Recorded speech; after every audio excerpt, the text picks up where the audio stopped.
ማለት ነው። ምክንያቱም እኔ ጋር እንደዚህ አይነት ቀልድ አይሰራም። ስታከብር ትከበራለህ። አንተ እንጨት አምላኪ ለእንደዚህ አይነቱ ምህረት የሌለው ምላሽ እንሰጣለን፣ ማያዳግም ማለት ነው። ምክንያቱም እኔ ጋር እንደዚህ አይነት ቀልድ አይሰራም። ስታከብር ትከበራለህ። አንተ በሴት ብልት ቅርጽ ድንጋይ የምታመልክ በመቶ ሺዎች ከፍለ ሳውዲ ላይ ሄደ ምትጎበኝ እንደወንክ በመረጃ ሳያለሁኝ ድንጋይ አምላኪ መሆንህን ያውም ጥቁር ድንጋይ እንደምታመልክ ማለት ነው። ሳይ አልቡኻሪ 43 76 እና 77 ላይ የተዘገበ ሐዲስን ላንብብልህ። እንደዚህ ይላል we used to worship a stone ድንጋይ እናመልክ ነበር and when we found a better stone than the first one ከመጀመሪያው የተሻለ ድንጋይ ስናገኝ we would throw the first one የመጀመሪያው ምን እናደርገዋለን እንጥለዋለን and take the latter እና ሁለተኛውን እንይዛለን but we could not get a stone then we would collect some earth that is soil ግን ድንጋይ ካጣን አፈር እንሰበስባለን and then bring a sheep and milk that sheep over it በግና መጣና ከዛ ላዩ ላይ እናልበዋለን አፈሩ ላይ ማለት ነው and perform the tawaf around it ከዛ ምን እናደርጋለን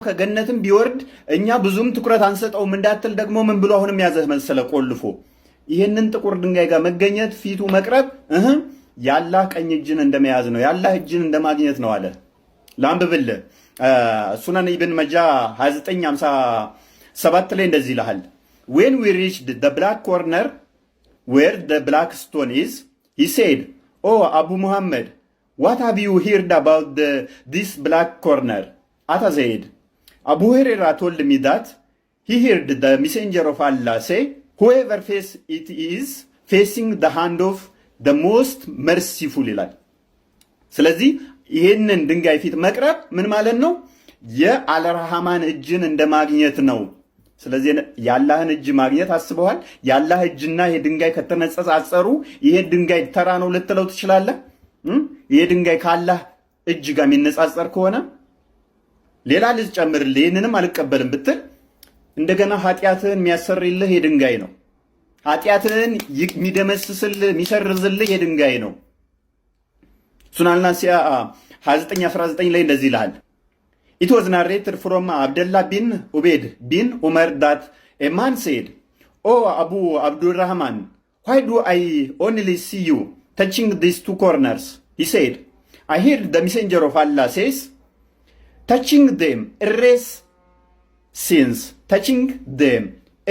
sins and I heard him say whoever circumambulates 7 times it is like freeing a slave ይላል ስለዚህ ያላህ መልእክተኛ ምን ሲሉ ሰምቷችኋል እነኚህን ጥቁር ድንጋዩን ጫፍና ጫፉን መንካት መሳም ኃጢያትህን ሚደመስስ ይቅር ሚያስብል ነው አስበዋል ይሄ ጥቁር ድንጋይን ሄደህ እንድታመልክ አድርጎሃል ኢትዮጵያ ውስጥ ጨቅ ድንጋይ ነበረልህ እኮ እኔ እዚህ ሰፈራችን አለ ብዙ ብላክ ስቶኖች ባልጩቶች ብዙ አሉ እነሱን እንዳታመልክ ምን ተባልክ ግን ይሄ ድንጋይ ከሰማይ ነው የወረደው ተብለ ተቆለፍክ ማለት ነው አስበዋል ይሄ ድንጋይ ከሰማይ ነው የወረደው ተብለ ስትቆለፍ ይሄ ብቻ አይደለም ይሄ ድንጋይ አለ እንደ ሰው ምላስና አይን ኖሮት በቂያማ ቀን በእናንተ ወይንም በትንሳኤ ቀን ይሄንን ድንጋይ መሳምህንና ለመሳምህን ይመሰክራል ይላል ጀሚዓል ተርሚዲ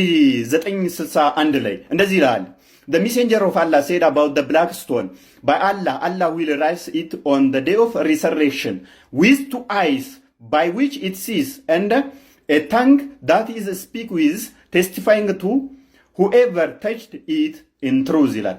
በእውነት የነካውን ሰው ሊመሰክር የሳመውን ያየውን ሊያወራ ባላህ ፊት ምላስና ሁለት አይን ይዞ ይነሳል ይላል። ድንጋይ ማምለክ ማለት ይሄ ነው። በ100 ሺህ ብርህን ገፍግፈ ሄደ ድንጋይ ታመልካለህ። ወዳጄ ከድንጋይ አምልኮ ነፃ ውጣ። ክርስቶስ ከሰማይ የወረደው ዮሐንስ ወንጌል ምዕራፍ 3 ቁጥር 13 ላይ ከሰማይ የወረደ በቀር ወደ ሰማይ የወጣ የለም ይላል። ይሄ ገነት ሄዶ ትዳርም አለ፣ ሴክስም አለ፣ ገነት ላይ ልጅም አለ። እሺ ልጅ ይወለዳል? አይ ልጅ እንኳን የለም። ከፈለገ ነው ሰውየው በሚፈልገው ነገር ነው። ምንድነው የምትስቀው? ሲስ ይደብራል በጣም መሳቅ እኮ አይቻልም። ሃይማኖት አይደል? ይቅርታ ለምዶብህ ነው አይደል?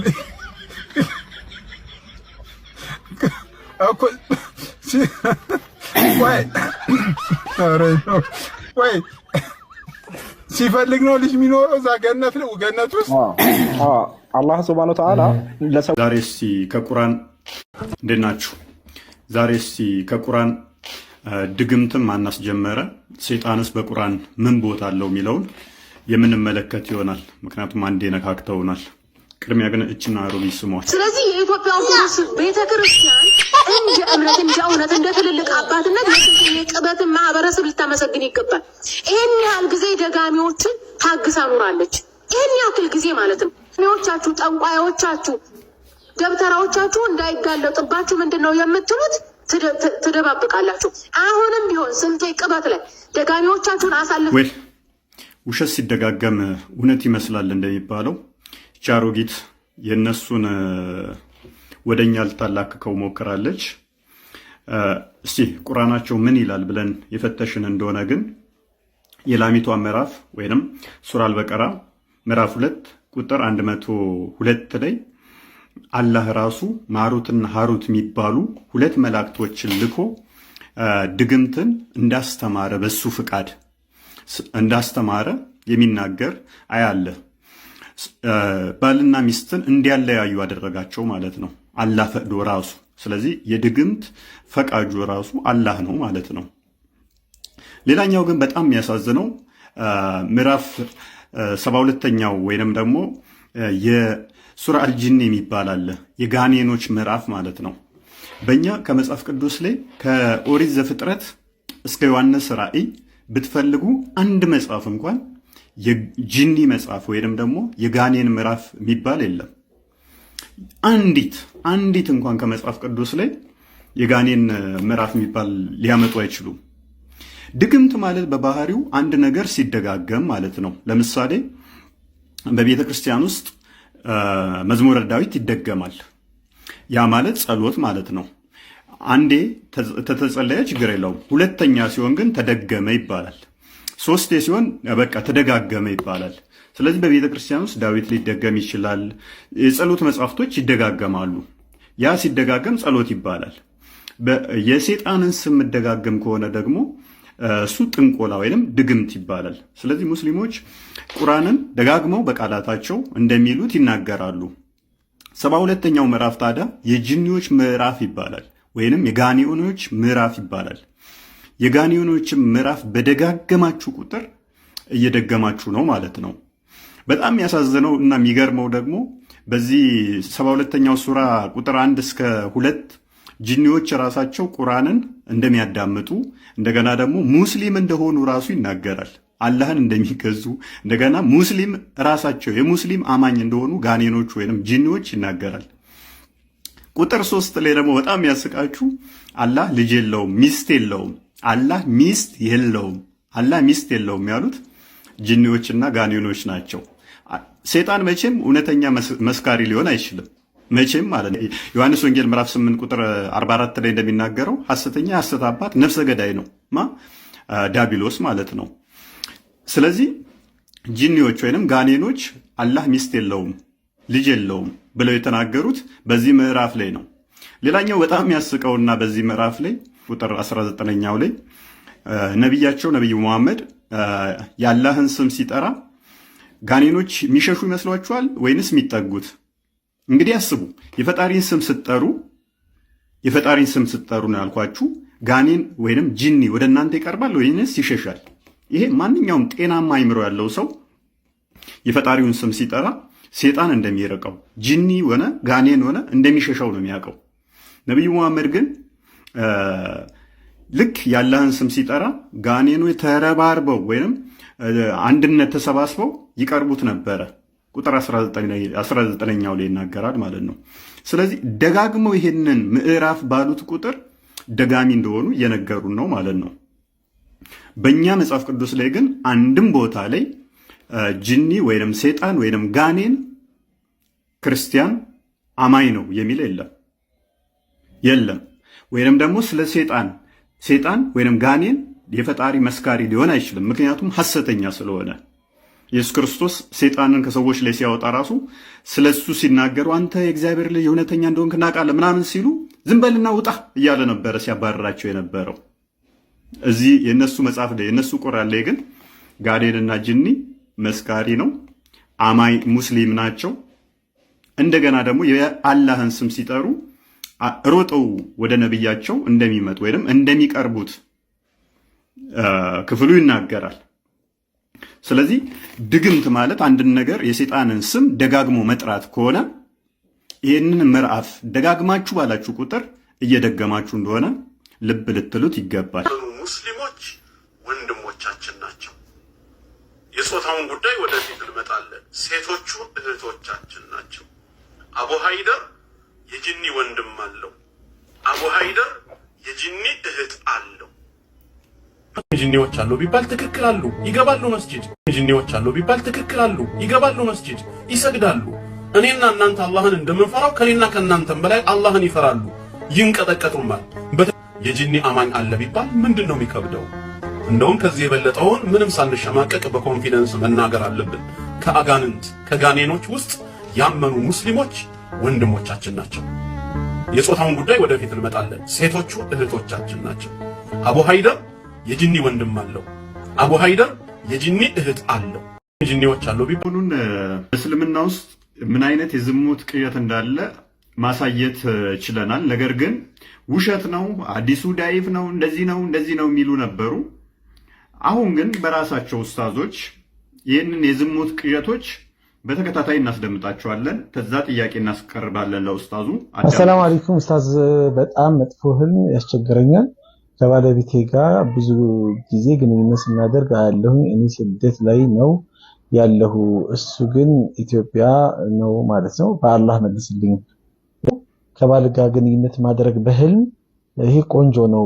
ባንቺና በባልሽ መካከል ያለ አንድነት፣ ወዳጅነት፣ ፍቅርን የሚያጠነክርና የሚያበረታታ ከዚህ የበለጠ በፍቅር ላይ እንደምትኖሩ የሚያሳይ ነው። ናፍቆትን ጭምር ስለሆነ ማለት ነው። ኧረ ለአላህ ብለህ ሰላም አለይኩም ሀቢቢ፣ በአላህ ይህን ህልም ፍታልኝ። እኔ ባለትዳር ነኝ እና ብዙ ጊዜ በህልሜ ከሌላ ከማላውቃቸው ሴቶች ግንኙነት ሳደርግ አያለሁ። እናም ያው ጀናባ ሆኜ ነው የምነሳው ብዙ ጊዜ። እስኪ ፍታልኝ።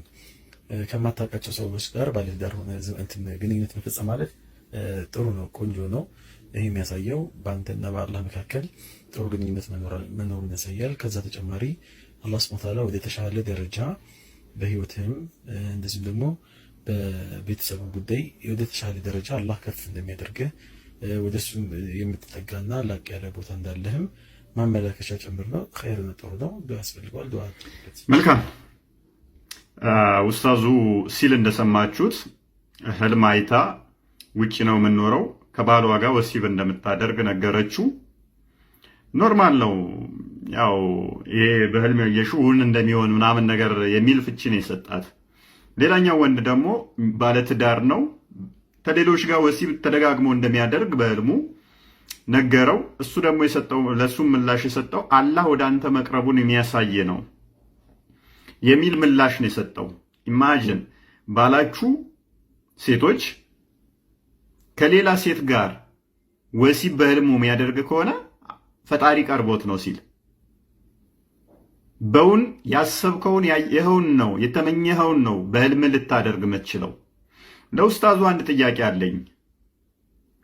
በህልሙ እንደዚህ ወሲብ ማድረግ ከሌላ ሰው ጋር ወይንም ከባለቤት ጋር ወሲብ ማድረግ አላህ እንደቀረበ ማሳያ ከሆነ ነብይህ ከ6 ወር እስከ 1 ዓመት ያህል ከሚስቶቹ ጋር ሳይገናኝ የተገናኘ እየመሰለው ሲረጭ የነበረው አላህ ቀርቦን ነው። ሐዲሱን ላንብብላችሁ። ሳሂህ አልቡኻሪ 5765 ላይ ይገኛል። ናሬትድ አይሻ ነች የተረከችው። እንዲህ ትላለች፣ ማጂክ ወዝ ወርክድ ኦን አላህስ ሜሴንጀር ሶ ዛት ሂ ዩዝድ ቱ ቲንክ ዛት ሂ ሃድ ሴክሹዋል ሪሌሽንስ ዊዝ ሂዝ ዋይፍስ ዋይል ሂ አክቹዋሊ ሃድ ኖት ይላል። ወሲብ ሳያደርግ ያደረገ እየመስለው ነበረ። ማነች ያለችው? የነብይህ ሚስት ሕፃኗ አይሻ። ዑለማዎቻችሁ በተለያዩ እንትኖች ላይ እንደሚሉት ከ6 ወር እስከ 1 ዓመት ድረስ ነብዩ ከሚስቶቹ ጋር ሳይገናኝ እንግዲህ ከሚስቶቹ ጋር ማለት ወደ 11 ሚስቶች አሉት። ከ9ኙ ጋር በአንድ ሌሊት ይገናኛል። በተጨማሪ ደግሞ ሳይገናኛቸው የተገናኛቸው ይመስለው ነበረ። እንዳለ ልብሱ ላይ ስፐርም ብቻ ነበረ። በየጊዜው ስፐርም ሕፃኗ ልጅ አይሻ በእጇ ትፈቀፍቅለት ነበር፣ በአፈር ትጠርግለት ነበር፣ በውሃ ታጥብለት ነበር። እንደዛ ይናገራል ማለት ነው አዲሱ። ስለዚህ አላህ ቀርቦት ነው ነብይህ ከ6 ወር እስከ 1 ዓመት ድረስ በተከታታይ ወሲብ ሲያደርግ የነበረው ብቻውን። አይሻ ተሳስታ ነው ማጂክ ተሰርቶበት ነው ከኛ ጋር ሳይገናኝ ብቻውን ወሲብ ያደርጋል ያለችው። ብቻውን ከሚስቶቹ ጋር ያደረገ እየመሰለው ወሲብ የሚያደርገው አላህ ቀርቦት ነው። ኡስታዝ በትህትና እንድመልስልን